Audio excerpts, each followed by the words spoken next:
Hello yes student, आज अपने class में माइक्रोवेव में अपने इससे प्रीवियस क्लास में वेवगाइड्स के बारे में अपनी स्टडी कर चुके हैं।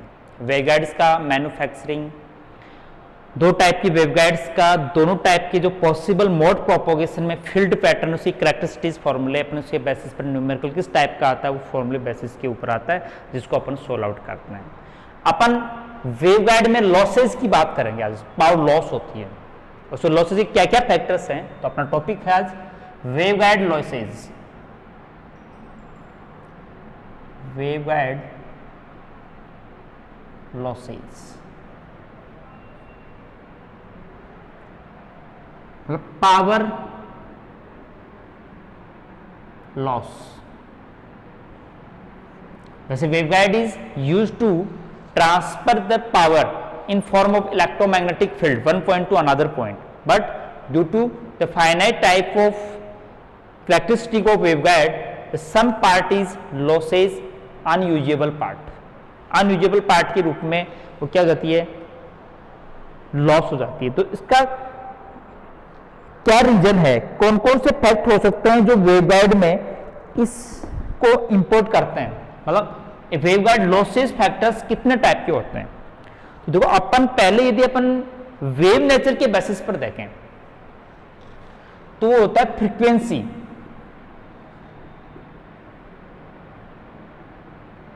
Frequency of propagating signal,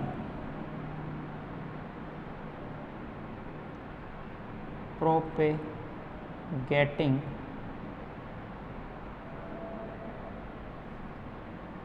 signals.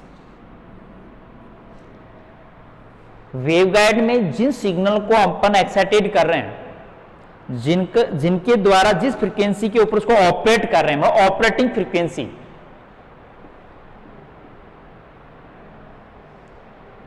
Operating frequency, इसमें लॉसेस का एक पार्ट है, फैक्ट है एक। फ्रीक्वेंसी की वजह से भी इसमें लॉसेज होता है, लेकिन वो फ्रीक्वेंसी लॉसेज कब इंपॉर्टेंट होता है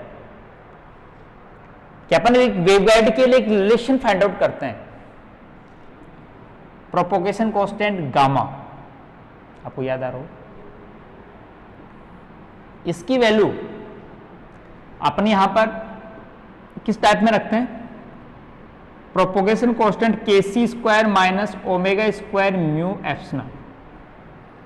यहां पर जो ओमेगा है वो फ्रीक्वेंसी ऑफ एक्साइटेड सिग्नल्स, मतलब फ्री स्पेस में जो सिग्नल्स थे उनको अपन लिंक कर रहे हैं वेवगाइड से, उनकी फ्रीक्वेंसी है, ये फ्री स्पेस में इसकी फ्रीक्वेंसी है। तो वो जो फ्रीक्वेंसी है वो इनसाइड वेवगाइड में फ्रीक्वेंसी सेम ही रहेगी, वेवलेंथ चेंज हो जाएगी, वेलोसिटी चेंज हो जाएगी। तो वो फ्रीक्वेंसी कितनी होनी चाहिए, ये kc की वैल्यू अपन कैसे डिफाइन करते हैं, kc square equal to omega C square mu epsilon, और कट ऑफ फ्रीक्वेंसी के टर्म में आती है। तो अपने पास जो गामा जी है वो क्या होगा, जैसे अपन इसको और सोल्व कर लूं, मैं यहां म्यू एप्सिलॉन को बाहर ले लूं तो अंडरूट ओमेगा सी स्क्वायर ओमेगा स्क्वायर।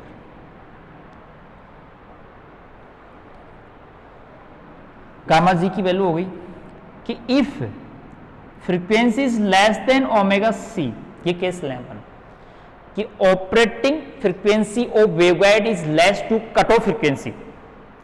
यदि किसी भी वेवगाइड में एक्साइटिंग सिग्नल की फ्रीक्वेंसी उसकी कट ऑफ फ्रीक्वेंसी से लेस है तो इस कंडीशन में gamma ji is the real, एक रियल क्वांटिटी होगी। Then by propagating factor,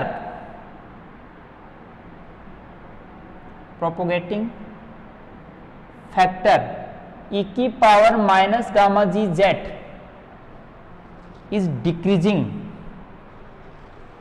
eight with travelling distance z. Z direction में अपने पास यदि गामा जी रियल है तो e की power minus gamma g z is a decreasing value बनेगी, मतलब कुछ टाइम के बाद में अटेन्यूएशन हो जाएगा। अपन लॉस को अपन इसको ऐसे लिख सकते हैं अटेन्यूएशन, वेव अटेन्यूएशन इन वेवगाइड। अटेन्यूएशन का मतलब होता है रुकआउट, मतलब लॉस फैक्टर से अपन इसका डिपेंड होता है। तो अटेन्यूएशन होने का कारण कि वेवगाइड है वो टाइम डिस्टेंस के साथ में इस फैक्टर के कारण यदि गामा जी रियल, और गामा जी रियल होने के लिए कंडीशन है frequency less to cut off frequency, तो डिक्रीजेड होगी, डिक्रीमेंट है ये। किसको नोट कर रहा है? डिक्रीमेंट को लॉस कर रहा है। तो मतलब पहला फैक्ट ये हो गया कि ऑपरेटिंग फ्रीक्वेंसी इस अटेन्यूएशन के लिए रेस्पॉन्सिबल है, और वो किस टाइप में कि if the frequency is less to cut off frequency then signals are attenuated या decrement, but frequency is above to cut off frequency then gamma ji is imaginary, और इमेजिनरी होगा तो ये प्रॉपर्टी फैक्टर e की power eta कोई beta g z wave factor होगा, is not losses, sinusoidal form में होगा ये। तो ये डिक्रीजिंग आइटा बीटा जेड ये क्या है? लॉसिंग या डिक्रीजिंग एक्सपोनेंशियल डिक्रीजिंग फंक्शन नहीं है, साइनसोडियल फंक्शन है, आइलर परमिशन। तो मतलब वेवगाइड में अटेन्यूएशन के लिए इसकी फ्रीक्वेंसी भी रेस्पॉन्सिबल होती है, इसलिए अपन इस लॉसेज को रिमूव करने के लिए क्या करते हैं कि always the operating frequency is set up above to the cut off frequency. ठीक है, पहला फैक्ट का जो रीजन था फ्रीक्वेंसी, उसको अपन क्या कर लेंगे, फ्रीक्वेंसी उसकी ऑपरेटिंग कट ऑफ फ्रीक्वेंसी से ग्रेटर रख लेंगे। इसलिए अपने पास एक रेस्ट्रिक्शन आ जाता है, ये अपने पास एक हाई पास फिल्टर की तरह वर्क करता है वेवगाइड, कि लो फ्रीक्वेंसी सिग्नल्स को डिक्रीज करता है, मतलब ट्रांसमिट नहीं करता, लेकिन हाई फ्रीक्वेंसी सिग्नल्स के लिए क्या है, ये यूजेबल है। तो इसलिए अपन जो two wire line transmission line है, टू वायर ट्रांसमिशन लाइन है, उसको यूज लो फ्रीक्वेंसी पर करते हैं, और वेवगाइड एक high pass filter high frequency पर यूज होता है। एक फैक्ट के बारे में बात कर ली। दूसरा, तो सेकेंड टाइप अटेन्यूएशन है, डिक्रीमेंट है या लॉस है, वो किसके कारण होता है? Dielectric loss. सेकेंड है इलेक्ट्रिक लॉस इन वेवगाइड। वो चाहे सिलेंड्रिकल टाइप हो चाहे रेक्टेंगुलर टाइप हो, उसके इनसाइड का जो मीडियम है, जो अपन एयर लेते हैं, डाइलेक्ट्रिक लेते हैं, तो is not perfect dielectric but induce the a current phenomena, by this current is losses in the heat form. कि परफेक्ट डाइलेक्ट्रिक है तब तो सही है, उसमें कोई कंडक्शन करंट नहीं होगी, लेकिन उसमें साइनसोडियली वेरिएशन फील्ड के कारण एक कंडक्शन करंट है, वो क्या हो जाती है, इंड्यूस हो जाती है, जिसके कारण एक हीट के रूप में पावर लॉस हो जाती है। तो डाइलेक्ट्रिक लॉस फैक्टर भी यहां पर है, तो अपन वो गामा जी की वैल्यू रियल इमेजिनरी किस पर डिपेंड करेगी, इसकी वैल्यू निकालेंगे। मतलब डाइलेक्ट्रिक लॉस भी होता है परफेक्ट डाइलेक्ट्रिक मीडियम नहीं होने से, उसमें एक फाइनाइट क्वांटिटी हीट के रूप में या एनर्जी के रूप में क्या होती है, लॉस होती है। तो डाइलेक्ट्रिक लॉस सेकंड फैक्टर है इसका। तो अपन फ्रीक्वेंसी डिपेंडेंट मतलब परमिटिविटी या डाइलेक्ट्रिक कांस्टेंट को डाइलेक्ट्रिक कांस्टेंट जिसे अपन कैसे नोट करते हैं, वो एप्सिलॉन अपॉन एप्सिलॉन नॉट, मतलब इलेक्ट्रिक परमिटिविटी ऑफ मीडियम पर डिपेंड करता है। तो permittivity the frequency dependency is the given by, एक कॉम्प्लेक्स क्वांटिटी फॉर्म होता है।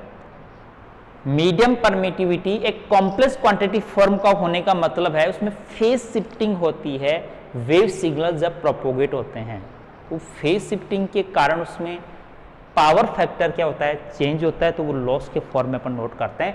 तो ये माना गया कि dielectric constant the electric permittivity is a complex quantity और is given by free space एप्सिलॉनिटी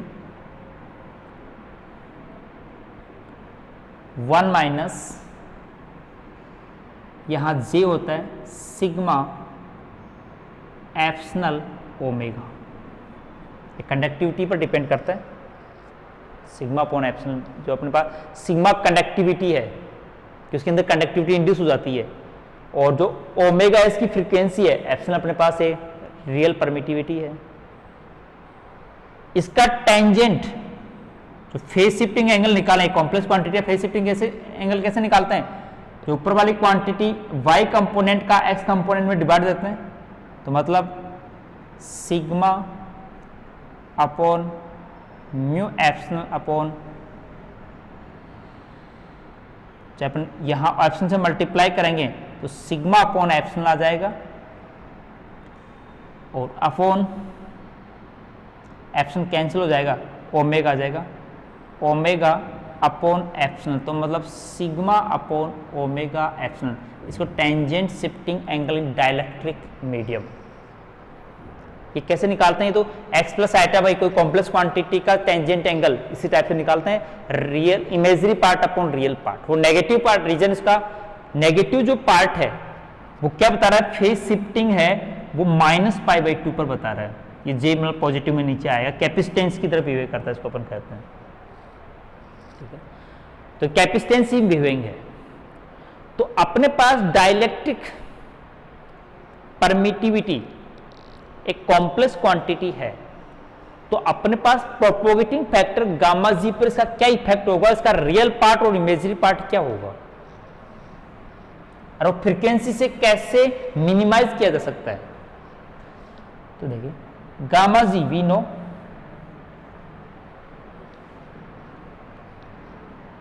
omega C square mu epsilon minus omega square mu epsilon without perfect dielectric, यदि अपने पास कोई फ्रीक्वेंसी इंडिपेंडेंट स्टार हो।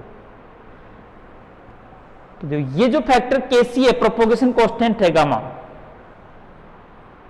ये तो अपने पास उस वेवगाइड की प्रॉपर्टी या उसकी डायमेंशन या मैन्युफैक्चरिंग उसकी प्रॉपर्टी पर डिपेंड करेगा, लेकिन सेकंड जो फैक्टर है वो मीडियम में प्रोपोगेटिंग हो रहा है, तो वो अपनी उसकी डाइलेक्ट्रिक प्रॉपर्टी को क्या करेगा, शो करेगा। तो अपने पास फर्स्ट वाला पार्ट की for the dielectric medium gamma ji is equal to under root omega C square mu epsilon, यहां तो अपने पास कट ऑफ फ्रीक्वेंसी का पार्ट है, वो is independent of the dielectric medium property, बस is the property of the manufacturing या dimension of the waveguide. Waveguide की मैन्युफैक्चरिंग पर डिपेंड करता है, न कि मीडियम की प्रॉपर्टी पर। तो अपने पास यहां second part omega square mu epsilon star complex quantity लिख दें,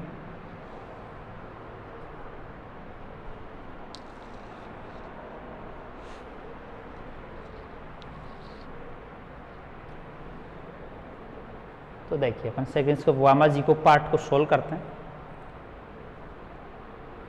वैल्यू रख दें पहले, अंडरूट ओमेगा सी mu epsilon minus omega square mu होता epsilon 1 minus j sigma upon omega epsilon.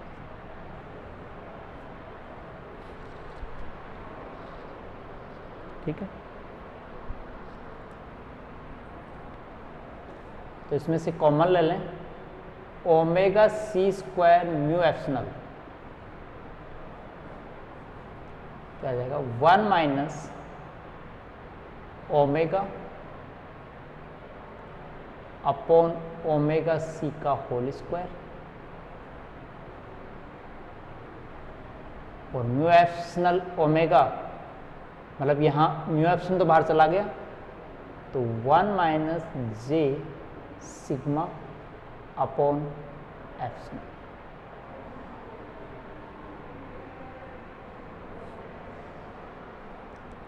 ठीक है,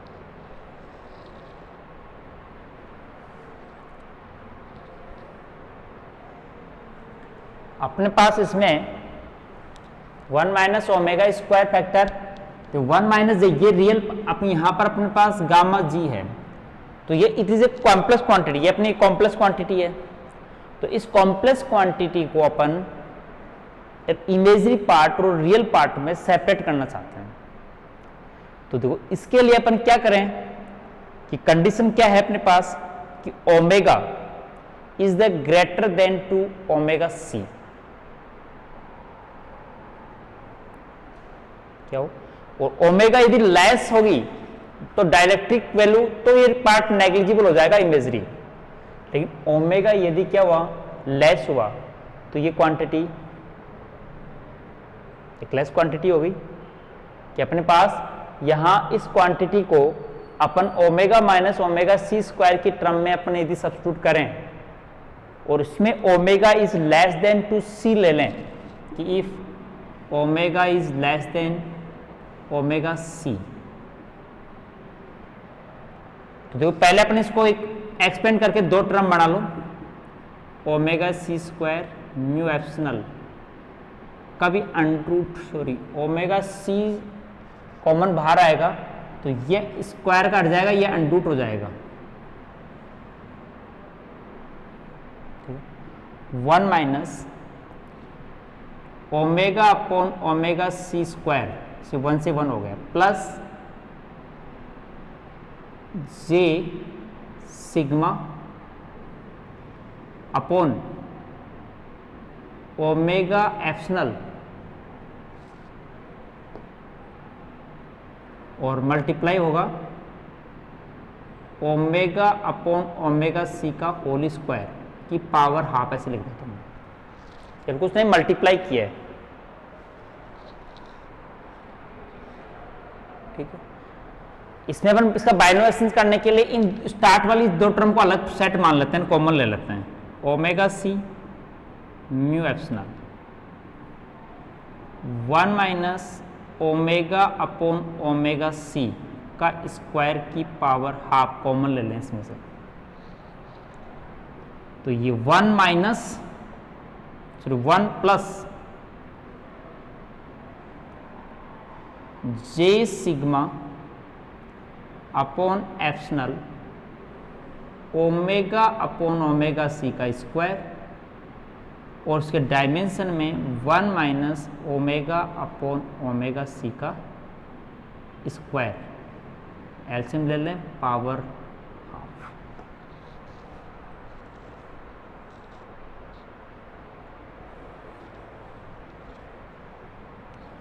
तो देखिए ऊपर इसको और सोल्व कर लेते हैं, ओमेगा सी mu epsilon 1 minus omega upon omega सी का स्क्वायर की पावर हाफ।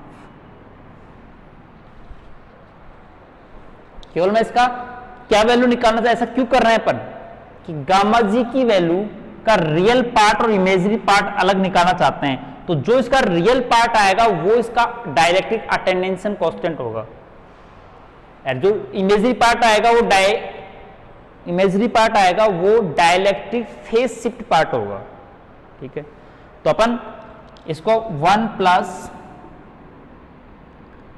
जे सिग्मा ओमेगा एप्सिलॉन, ये ओमेगा स्क्वायर एप्सिलॉन स्क्वायर इसमें से कॉमन ले लें, तो ये ओमेगा सी अपॉन ओमेगा का होल स्क्वायर प्लस 1 की पावर हाफ आ जाएगी।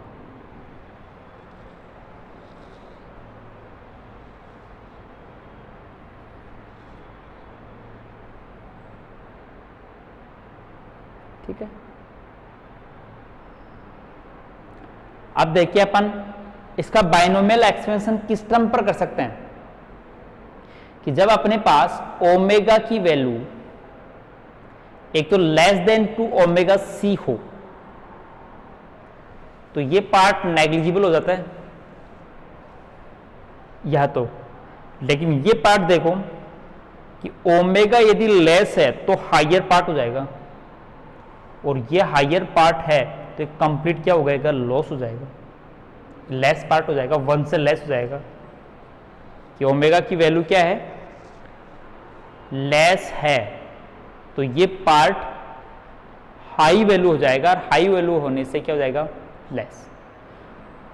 तो अपन इस कंडीशन में इसका बाइनोमियल एक्सपेंशन का पार्ट है ओमेगा सी mu epsilon 1 minus omega upon omega सी का स्क्वायर की power half.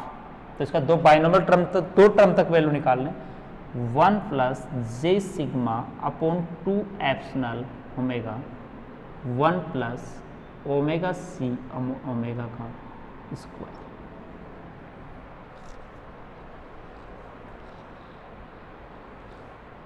1 plus n x, 1 plus x की पावर 1 प्लस एन एक्स से बाइनोमियल एक्सपेंस कर दिया फ्रीक्वेंसी की लोअर रीजन में जहां डाइलेक्ट्रिक लॉस इफेक्टिव होगा।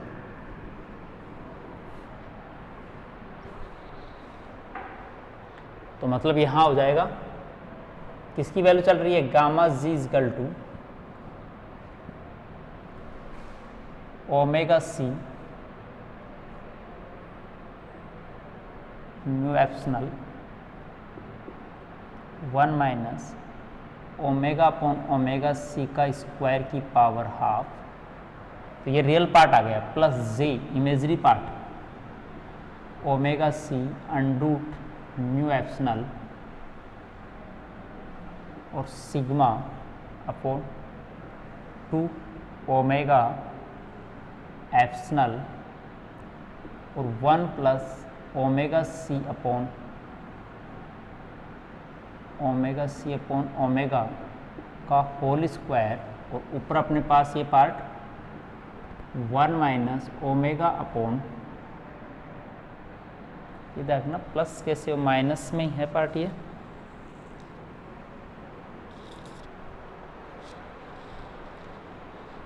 ये नेगेटिव है, ये नेगेटिव, तो -1 हो जाएगा ये,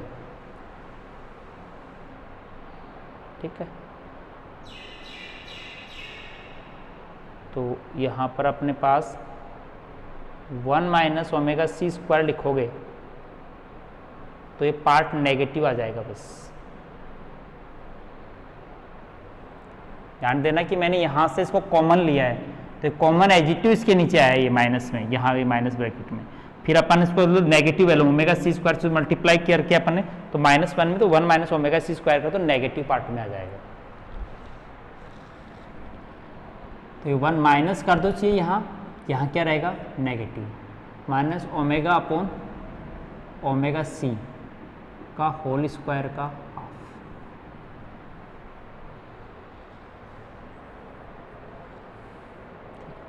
तो ये अपने पास एक अल्फा गामा जी को, यदि अपन डाइलेक्ट्रिक कांस्टेंट के लिए real part eta beta d, मतलब dielectric attenuation constant beta d dielectric phase shifting, तो कंपेयरिंग करेंगे तो अल्फा डी की वैल्यू अपने पास आ जाएगी ओमेगा सी mu epsilon 1 minus omega upon omega C की वैल्यू हाफ, जिसमें यदि हायर फ्रीक्वेंसी पर लें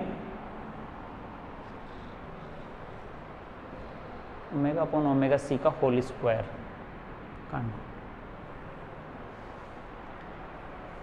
तो यदि अपने पास ओमेगा सी की ओमेगा की वैल्यू लेस है तो ये पॉजिटिव होगा। अपने पास ओमेगा की वैल्यू यदि ग्रेटर है ओमेगा सी से वैल्यू है तो ये पार्ट क्या होगा, नेगेटिव होगा। लेकिन loss factor attention constant lambda D यहां एग्जिस्ट होगा। दूसरा बीटा डी इजकल टू जो नेगेटिव फेज शिफ्टिंग मतलब π/2 फेज शिफ्टिंग का मीनिंग ये होता है, तो अपन यहाँ value omega C sigma under root और ये अपने पास आ गया 1 माइनस ओमेगा अपॉन ओमेगा सी का स्क्वायर का half upon 2 omega epsilon 1 minus omega C upon omega का स्क्वायर।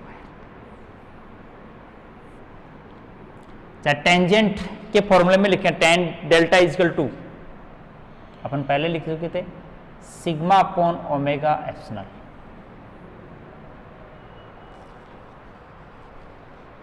ठीक है। सिग्मा अपॉन ओमेगा एप्सिलॉन को टेंजेंट टेन डेल्टा का मतलब phase shifting by the dielectric medium, तो ये मतलब ये रियल पार्ट एग्जिस्ट, प्रोपोगेटिंग भी होगी। इस फैक्टर ये होता था प्रोपोगेटिंग होंगे सिग्नल्स, पर with propagation by this coefficient are signals are decreases, मतलब this type of decreasing known the dielectric loss in waveguide, ठीक है। तो डेरिवेशन देख लेना। अपन केवल क्या फाइंड आउट किया है कि अपन प्रोपोगेटिंग फैक्टर की रियल वैल्यू और इमेजरी वैल्यू ये बताती है कि उस वेवगाइड के अंदर जो प्रोपोगेटिंग सिग्नल डिक्रीमेंट होंगे या प्रोपोगेट होंगे, तो यदि उसका प्योरली इमेजिनरी मान आता है गाइड वेवलेंथ का, तो वो तो शो ये करेगा कि signals are only propagative without decreasing, but have the real value of gamma g और completely is real, then only decrement. और यदि बीटा डी दोनों है तो मतलब विथ डिक्रीमेंट प्रोपोगेटिंग। ये होगा इसका डाइलेक्ट्रिक लॉस एनालिसिस, जिसके लिए कभी डाइलेक्ट्रिक अटेंशन कांस्टेंट की वैल्यू फाइंड आउट करने के लिए अपन न्यूमेरिकल है फॉर्मूला आता है, ये अपने पास ये है, बुक्स में और भी देख लेना आपके पास। जो डाइलेक्ट्रिक कांस्टेंट के सॉल्यूशन के अंदर अपन ने केवल ये प्रोसेस मैंने फॉलो किए जिसमें रियल पार्ट और इमेजरी पार्ट फाइंड आउट करने के लिए। अब third type loss,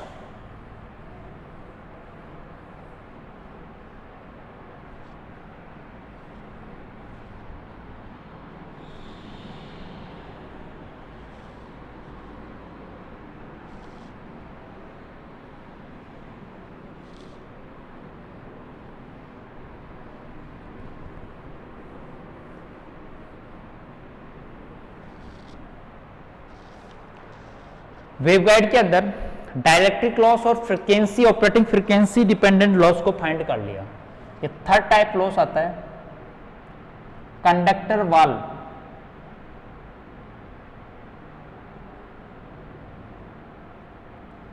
conducting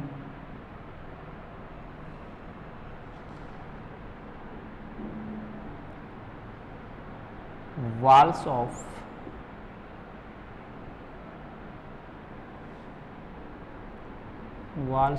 waveguide.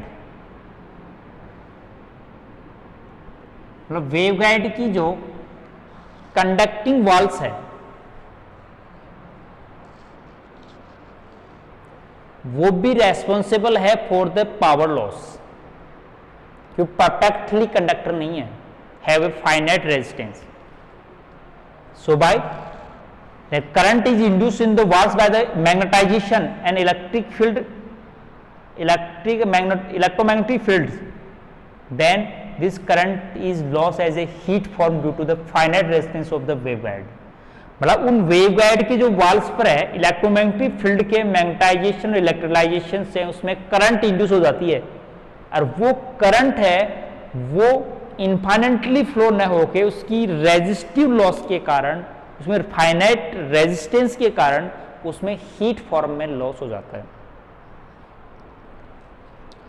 तो मतलब कितनी कंडक्टिंग कांस्टेंट अपन अटेंशन कांस्टेंट निकालना चाहते हैं कि कंडक्टर वाल्स जो है वो कंडक्टर वाल्स का जो कंडक्शन अटेंशन कांस्टेंट है वो किस पैरामीटर पर डिपेंड करता है। तो देखो अपन power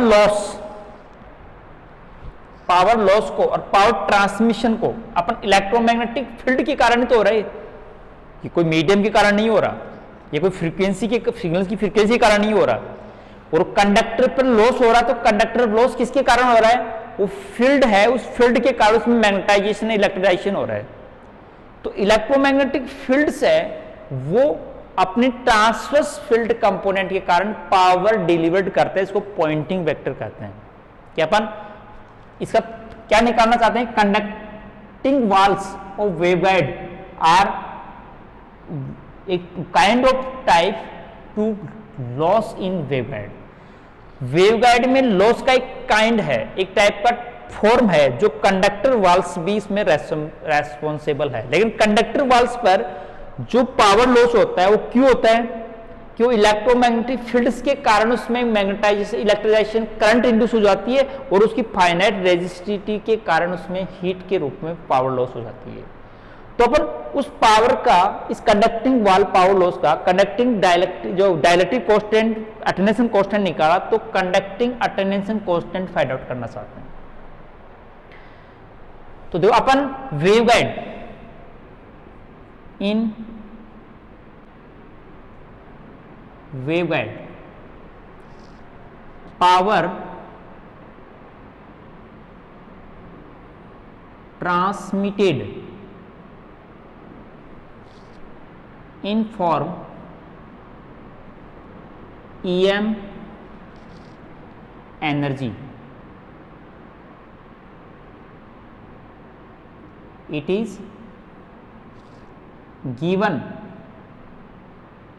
by Poynting vector. Electromagnetic field energy का जो पावर ट्रांसमिटेड है मतलब पर यूनिट एरिया से पर सेकंड कितनी एनर्जी ट्रांसफर होती है वो होता है पॉइंटिंग वेक्टर, जो कैपिटल P से भी नोट करते हैं, और एक वेक्टर क्वांटिटी होती है जो E क्रॉस S में डिफाइन करते हैं अपन. पावर प्रोपोगेशन की direction is transverse to E and H.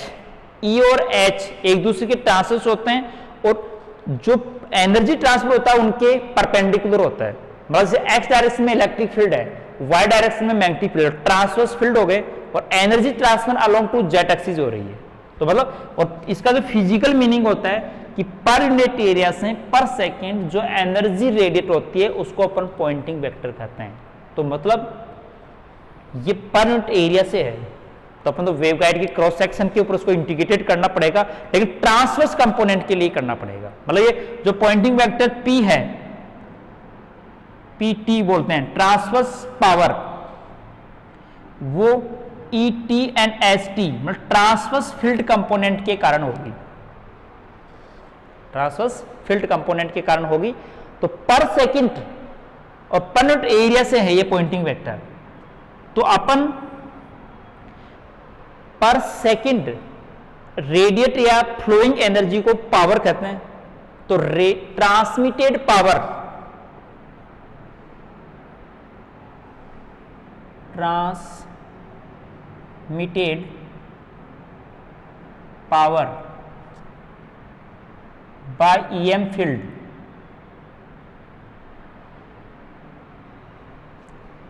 Is given bye, मैं P से नोट कर लेता हूं, और सरफेस इंटीग्रेशन ET और ST is ds, but for the sinusoidal part is half average value कि जो average transmitted power by the EM field is given by using the pointing vector P is equal to half और average value integration ET ST ds. यह है transverse component of magnetisation electric field. मतलब हमेशा transverse nature होता है EM wave का. तो जिस डायरेक्शन में एनर्जी प्रोपोगेट हो रही है उसके ट्रांसवर्स जो फील्ड्स हैं उनका कंट्रीब्यूशन होता है. जेड डायरेक्शन में तो ST EY एक्स या वाई में होंगे, दोनों भी जो अपन म्यूचुअली भी परपेंडिकुलर होते हैं. तो अपन यहां पर इंपीडेंस के फॉर्म में ये भी नोट करते हैं कि जेट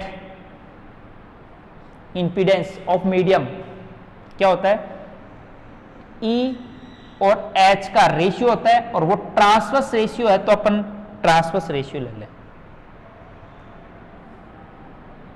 चाहे T के फॉर्म में कर दें.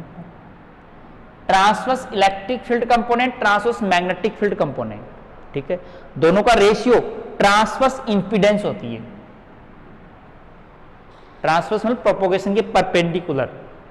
तो ट्रांसवर्स इंपीडेंस के रूप में अपन इस फॉर्मूला को एक फॉर्म में लिख सकते हैं, ET is equal to ST लिख दें तो HT/2 जो कांस्टेंट है, HT का स्क्वायर ds. वेक्टर में नहीं, अपने स्केलर में इसको स्क्वायर ds वेक्टर. तो मतलब अपन transmitted power by the electromagnetic field in the waveguide along to propagation direction is given by this formula. ST का मतलब है कि wave is energy transfer along to jet axis, then only HX HY component exist here.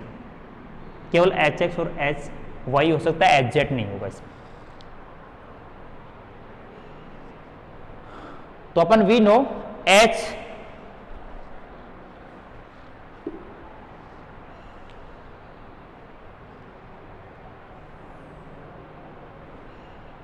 we know ht is equal to s not e की power gamma जी Z.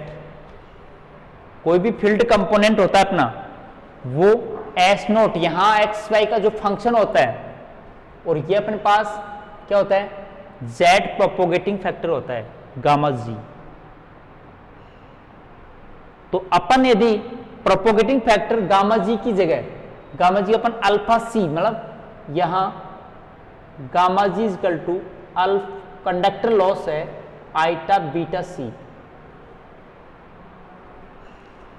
मतलब alpha C और eta beta C, और eta beta तो propagating wave function को depend करता है, लेकिन alpha सी से अटेन्यूएशन कांस्टेंट को बताते हैं।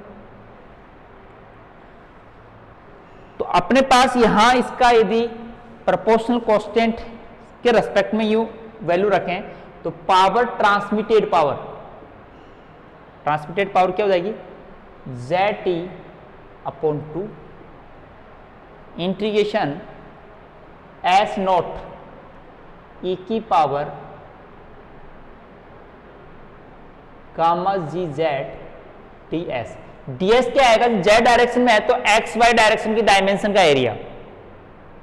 कोई वाल है, एक्स वाई जीरो प्लेन है, तो उसमें जेड और एक्स का प्लेन परपेंडिकुलर का प्लेन आता है प्रोपोगेशन।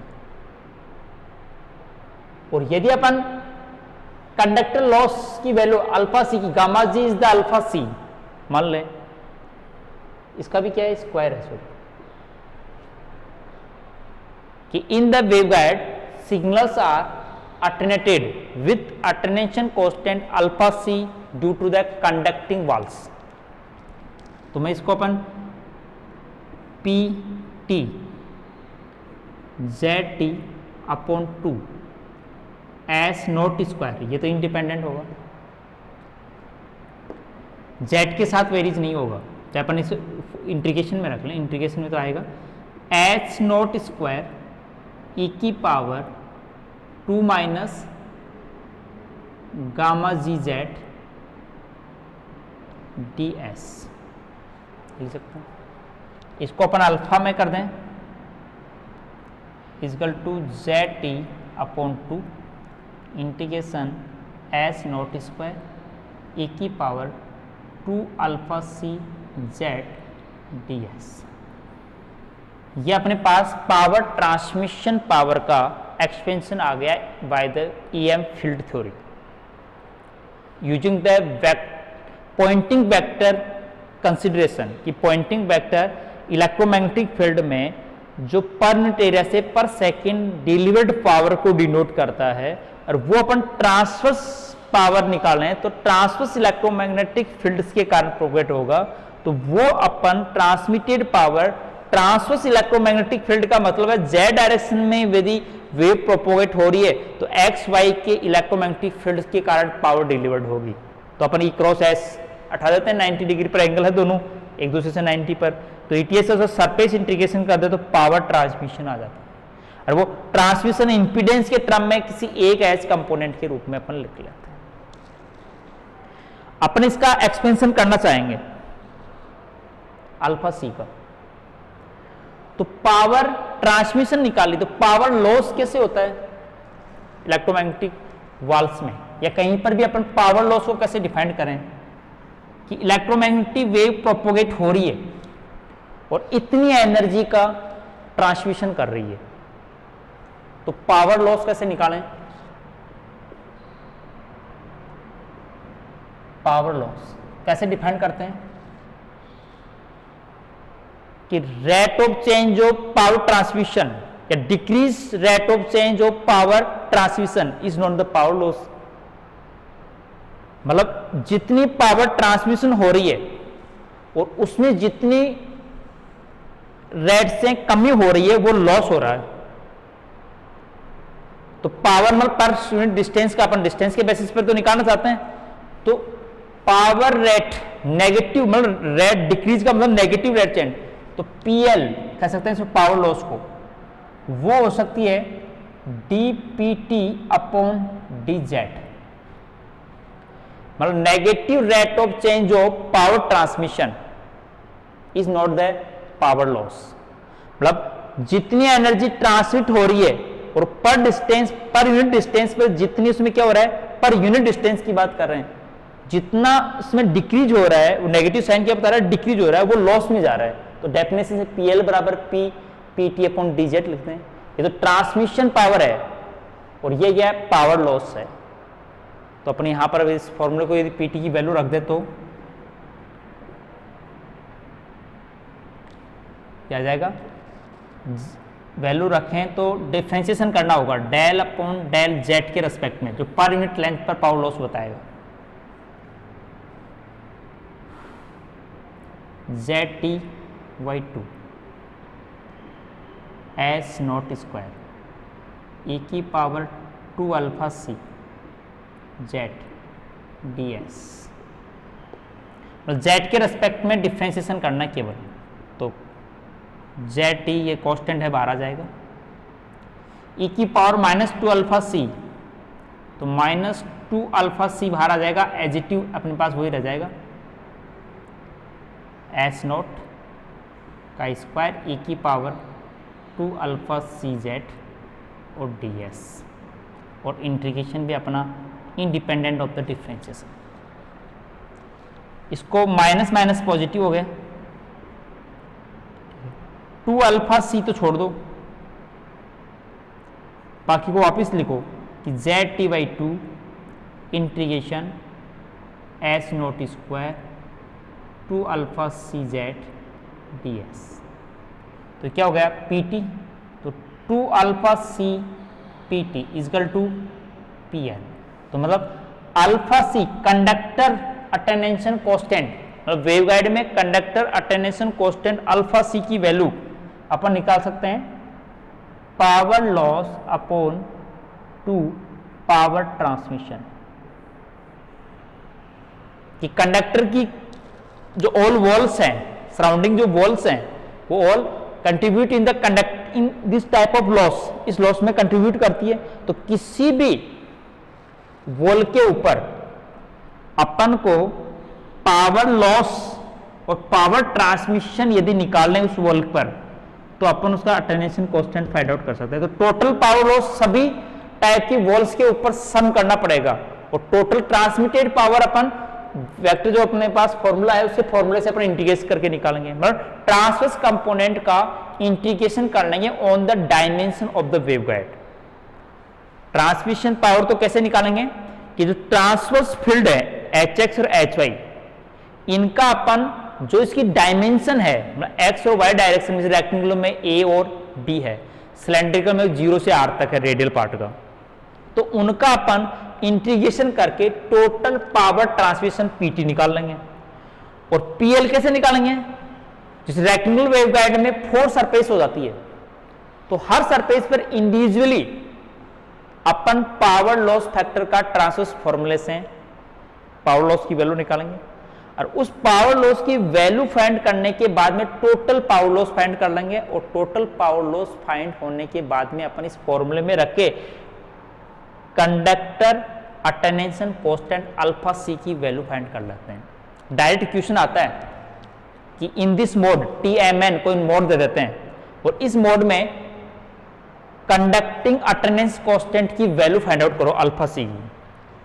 तो अपन जो मोड अपन को गया TM, और वो रेक्टेंगुलर वेवगाइड में है मान लो, तो रेक्टेंगुलर वेवगाइड में TM मोड के फील्ड फाइंड करेंगे, क्योंकि यहां इंटीग्रेशन करने पड़ेंगे PL के लिए अलग से, PT के लिए अलग से।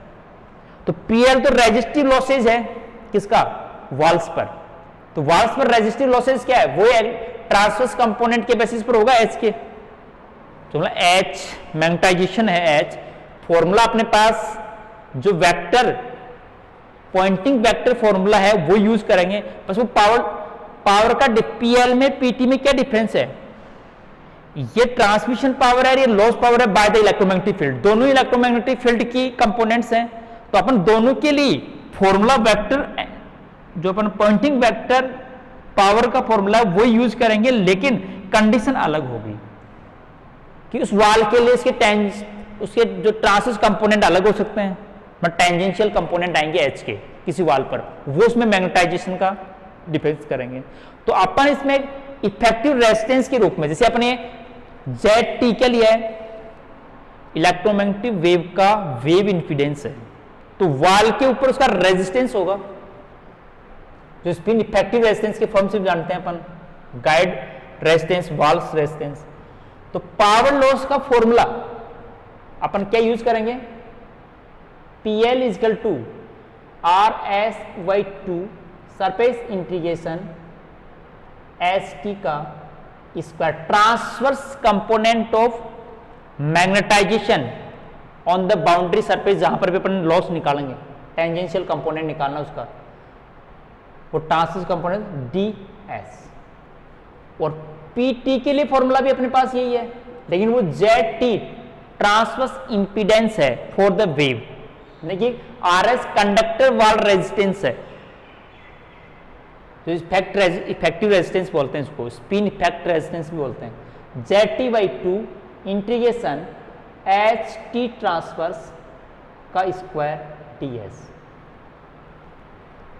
PL निकालेंगे, वाल्स पर निकालेंगे पावर लॉस, तो वाल्स के एरिया पर इसको इंटीग्रेटेड करेंगे, तो वाल्स में देखो एक वाल तो Z के अलोंग होगी, तो इनफाइनाइट पर यूनिट लेंथ निकाल लेंगे, dZ का इंटीग्रेशन नहीं करेंगे।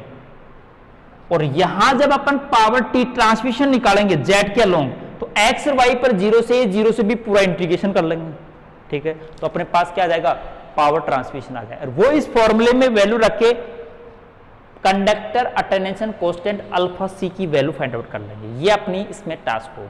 ये थर्ड काइंड ऑफ जो अपने पास वेवगाइड लॉस है, वो किसके कारण होता है, कंडक्टिंग वाल्स की कंडक्टिंग के कारण होता है। तो देखो अपना एक एग्जांपल लेके इसको सोल्व करने के लिए मैं आपको बता दूं इन फॉर्मूले को यूज करना है, कैसे करना है, कौन सा फैक्ट किस वेवगाइड के अंदर अपने पास यूज होगा।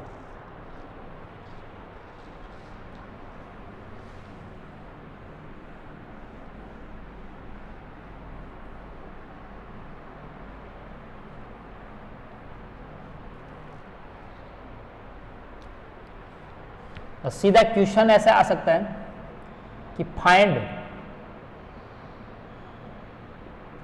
The attenuation conducting attenuation constant for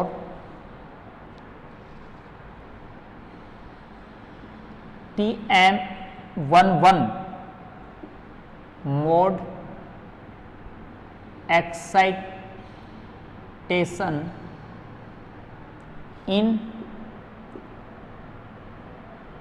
rectangular waveguide। Dimension दे दे तो और पूरा परफेक्टली हो जाता है, लेकिन अटेन्युएशन कांस्टेंट अल्फा C की वैल्यू निकालनी है उस रेक्टेंगुलर वेवगाइड में TM मोड, और MN की वैल्यू भी देता है कि अपन पास MN के अंदर सॉल्यूशन है, M की वैल्यू 1, N की वैल्यू, जो इसका डोमिनेटेड मोड होता है, ठीक है। तो अपन रेक्टेंगुलर वेवगाइड के TM मोड में जो फील्ड कंपोनेंट्स है उनको अपन राइट करें, 6 के 6 फील्ड कंपोनेंट, इसमें एक HZ तो 0 है, EZ की वैल्यू चाहिए अपन को, वहां पर M और N की वैल्यू 1 1 सब्स्टिट्यूट कर देंगे, तो अपने पास सारे फील्ड कंपोनेंट्स आ जाएंगे। तो इसके अंदर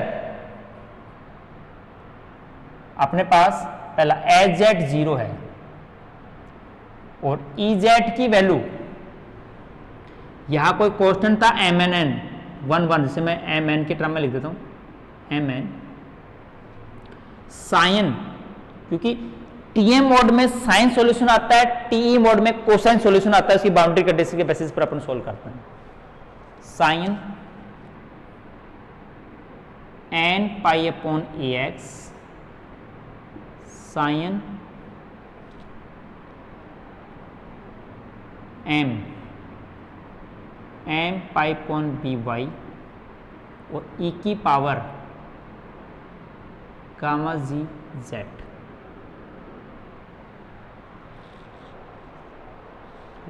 जो अटेंडेशन कांस्टेंट अल्फा C के टर्म में है। तो अपन मैक्सवेल इक्वेशंस थर्ड और फोर्थ के रिलेशन से EZ और HZ गिवन है, तो EX निकालेंगे, ई वाई निकालेंगे, एच एक्स निकालेंगे और एच वाई निकालेंगे। तीनों की वैल्यू निकालने की प्रोसेस कई बार रिपीट कर चुके हैं। मैक्सवेल थर्ड और फोर्थ मैक्सवेल इक्वेशन के द्वारा इलेक्ट्रोमैग्नेटिक कंपोनेंट्स के रिलेशन इक्वेशंस Ez और Hz के टर्म में निकाल लेते हैं, फिर Hz जीरो कर देते हैं, Ez की वैल्यू रख के अदर रिमेनिंग फील्ड कंपोनेंट्स सारे फाइंड आउट कर लेते हैं। फिर Mn की वैल्यू 1 1 दे रखी तो थोड़ा और इजी हो जाएगा। क्या करना है इस पार्ट को सोल्व करने के लिए कि अपने पास पहले उस रेक्टेंगुलर वेवगाइड के जो गिवन मोड है उसके करस्पॉन्डिंग सारे फील्ड कंपोनेंट फाइंड आउट कर लेंगे। अब सारे फील्ड कंपोनेंट फाइंड आउट करने के बाद में अपन को दो टाइप के, क्योंकि अल्फा सी का फॉर्मूला अपन जानते हैं, क्योंकि वो निकालना क्या है, कंडक्टिंग अटेंशन कांस्टेंट अल्फा सी, जिसके लिए फॉर्मूला होता है PL/2 PT, पावर लॉस और पावर ट्रांसमिशन, जिनके फॉर्मूले अपन इलेक्ट्रोमैग्नेटिक फील्ड थ्योरी के बेसिस पर यूजिंग द पॉइंटिंग वेक्टर इस टाइप से राइट करते हैं। तो लॉस तो क्या होगा, कंडक्टर वाल्स पर होगा, तो पावर ट्रांसमिशन तो अपन निकाल लेंगे किस बेस पर, ट्रांसमिशन कंपोनेंट H कौन से होंगे, HX और HY होगा। तो यहां देखो HX और HY है जो XY के फंक्शन होंगे क्लियर रूप से, तो XY के फंक्शन होंगे, इनका अपन क्या करेंगे, ds का मतलब dx dy पर, और डायमेंशन यहां से निकालेंगे, पावर ट्रांसमिशन तो ST/2, दो इंटीग्रेशन लेंगे डायमेंशन इसकी पावर ट्रांसमिशन z डायरेक्शन में तो 0 से a और 0 से b जो इसकी डायमेंशन रेक्टेंगल, और यहां लिख देंगे hx का स्क्वायर hy का स्क्वायर। यहां टोटल ट्रांसवर्स H फील्ड दो हैं, hx और hy, hz तो होगा नहीं, तो इंटीग्रेशन dx और dy, और ट्रांसमिशन निकालेंगे hx और hy यदि गिवन है अपने पास, तो वो वैल्यू रखे अपने पास 0 से a dx का करना है, dy का 0, ये तो ट्रांसमिशन पावर का फॉर्मूला तो अपन ऐसे निकाल। दूसरा कि PL के फॉर्मूले, लेकिन PL 4 फॉर्मूले होंगे, 4 बाउंड्री कंडीशन है। तो पहला एट x बराबर 0 प्लेन, ठीक है, जहां y वेरीज है, तो वहां पर टेंजेंशियल h कौन सा होगा, x बराबर 0 पर hy, जबकि hx वहां क्या होगा 0। Normal component of hx boundary पर क्या होता है 0। x बराबर 0 का मतलब x टेंजेंशियल नहीं है, वो y के पैरेलल है, तो y के पैरेलल है तो उस पर जो ट्रांसवर्स कंपोनेंट है वो कौन सा है, hy है, hx 0 हो जाएगा उसमें, बाउंड्री पर normal component of magnetisation field 0 होता है। तो इस केवल hy का ही क्या करना है, तो PL1 एक बाउंड्री के ऊपर, ZRS बाउंड्री कंडीशन यहां पर लगे, RS सभी कंडक्टर आइडेंटिकल है, RS/2 इंटीग्रेशन। अब यहां इंटीग्रेशन 0 से b, क्योंकि x बराबर 0 प्लेन का जो डायमेंशन y में और z में फैला हुआ है, x बराबर 0 वाला जो प्लेन है उसमें y की वैल्यू 0 से b, z की 0 से इंफाइनाइट है, तो dz पर यूनिट लेंथ निकालना है अपन को, तो अपन 0 से b केवल एडिशन करना है और hy का स्क्वायर करके dy कर देना, ये PL1 आ जाएगा। एक कंडक्टर बाउंड्री पर लॉस PL1 पर सबका सम करेंगे। दूसरा से मैं दूसरा पॉइंट दूं कि PL2 कैसे निकालोगे, मान लो कि एट x बराबर a, उस पर भी hy कंपोनेंट एग्जिस्ट होगा, hx तो होगा नहीं, वो भी टेंजेंशियल ही है, लेकिन उस फॉर्मूले में x बराबर a रख लेंगे अपन, उस पहले वाले में तो 0 रख रहे थे।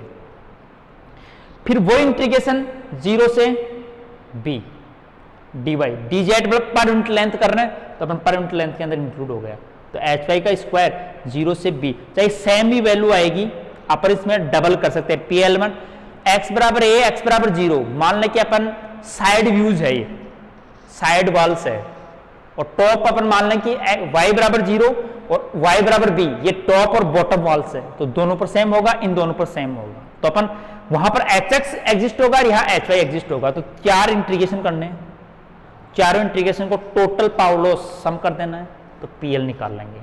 PL और PT की वैल्यू यहां रख देंगे, कंडक्टिंग अटेंडेंस कांस्टेंट फाइंड कर लेंगे।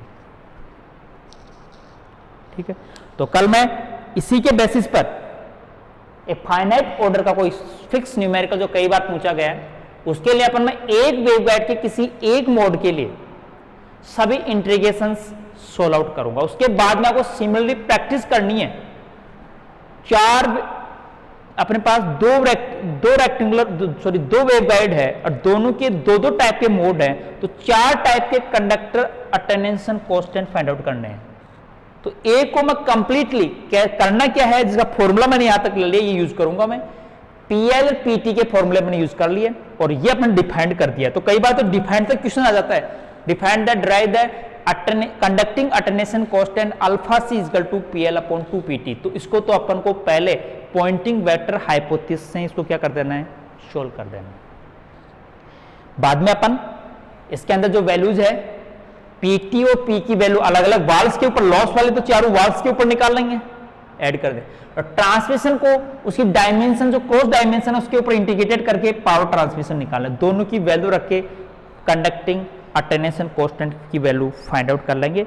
ठीक है, आज की क्लास में इतना ही है, अपन कल इसका एक स्पेशल न्यूमेरिकल में फाइंड आउट करूंगा। Okay, thanks.